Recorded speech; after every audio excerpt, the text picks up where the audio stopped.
always hear politicians say they will be the ones that bring companies to the area and spur our economic growth. But sometimes it takes forever. I mean, it seems like it takes forever. So I asked real estate broker Gary Tasman here about how hard is it really to bring a company to our local area.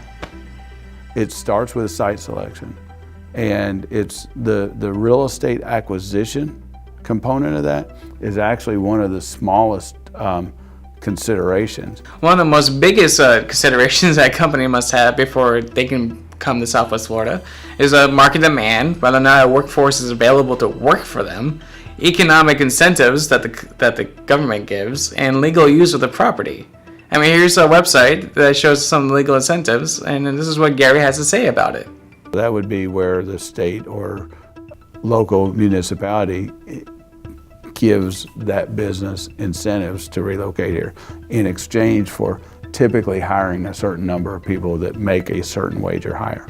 Now, every single piece of property around here is owned by somebody already. So whenever a company comes here to be the buyer, they have to negotiate with, of course, the seller.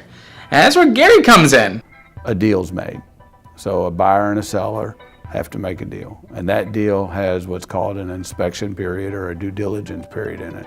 Now, this inspection period takes as long as the buyer wants to take, and I'm just trying to make sure that I'm buying like a hidden toxic waste dump or something.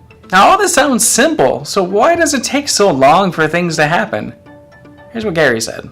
Yeah, it does take a long time, but in the scope of things, it's not as long as you think. And usually what happens is there's so much behind the scenes work going on to create the environment to support this, whatever the concept that we're trying to drive to is. It looks like nothing's happening for 5 or 10 years maybe, but then all of a sudden everything happens at once.